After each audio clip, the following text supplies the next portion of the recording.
కల్తీ నెయ్యి గుట్టు విప్పేందుకు విచారణ కమిషన్ ఆరున క్వాంటం వ్యాలీపై కీలక అడుగు పార్లమెంటు సాక్షిగా వైసీపీ నిరసన కాకానికి నోటీసులు ఇలాంటి టాప్ 10 ఏపీ వార్తలను ఇప్పుడు చూద్దాం. ఏపీ కేబినెట్ భేటీ ముగిసింది. సిట్ నివేదికపై కేబినెట్లో చర్చ జరిగింది.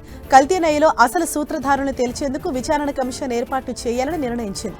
సిట్ నివేదికలో పాత్రధారులపైనే సిఫార్సు చేసిందని కేబినెట్ అభిప్రాయపడింది. అమరావతిలోని క్వాంటం వ్యాలీకి నెల 6న భూమి పూజ చేయనున్నారు సీఎం చంద్రబాబు. ఉద్దండరాయనపాలెం సమీపంలో శుక్రవారం ఉదయం 11 గంటలకి ఈ కార్యక్రమాన్ని నిర్వహించనున్నారు. ఈ ప్రాజెక్టు కోసం ఇప్పటికే ప్రభుత్వం దాదాపు 50 ఎకరాల భూమిని కేటాయించింది. భారత్ అమెరికా వాణిజ్య ఒప్పందంపై సీఎం చంద్రబాబు ట్వీట్ చేశారు. ప్రపంచ ఆర్థిక స్థిరత్వానికి ఇది ఓ చారిత్రాత్మక ఘట్టమన్నారు సీఎం చంద్రబాబు.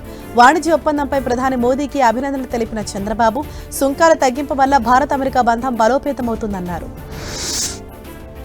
అధిక ధరలకు మద్యం విక్రయించే వారిపై చర్యలు తీసుకోవాలని ఎక్సైజ్ అధికారులను ఏపీ డిప్యూటీ సీఎం పవన్ ఆదేశించారు.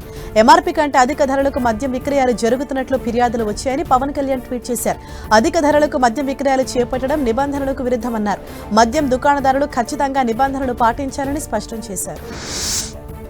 పార్లమెంట్ ఆవరణలో వైసీపీ ఎంపీలు ఆందోళనకు దిగారు. ఏపీలో వైసీపీ నాయకులే లక్ష్యంగా దాడులు జరుగుతున్నాయని ఆరోపించారు. రాష్ట్రంలో శాంతి భద్రతలు పరిరక్షించాలని వైసీపీ ఎంపీలు డిమాండ్ చేశారు. ప్లకార్డులు పట్టుకుని వైసీపీ ఎంపీలు నినాదాలు చేశారు. రేపు అంబటి రాంబాబు ఇంటికి వైసీపీ అధినేత మాజీ సీఎం వైఎస్ జగన్ వెళ్లనున్నారు. శుక్రవారం యోగి రమేష్ ఇంటికి వెళ్లనున్నారు. అక్కడ జరిగిన పరిస్థితులపై ఆరా తీయనున్నారు. కూటమి నేతల కుట్రలకు భయపడొద్దని, పార్టీ అండగా ఉంటుందని భరోసా ఇవ్వనున్నారు. ఇప్పటికే అంబటిని అరెస్టు చేసిన పోలీసులు రాజమండ్రి సెంట్రల్ జైలుకు తరలించారు. అటు జోగి రమేష్ పై కూడా కేసు నమోదు చేశారు.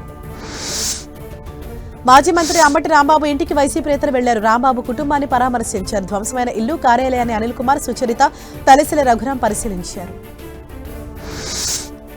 మాజీ మంత్రి కాకాడికి నోటీసులు ఇచ్చారు దర్గామిట్ట పోలీసులు. మొదట నోటీసులు తీసుకునేందుకు కాకాడిని నిరాకరించారు. కేసు వివరాలు చెప్పాలని కాకాడి పట్టుబట్టారు. ఆయనపై మరో 2 కేసులు నమోదయ్యాయి.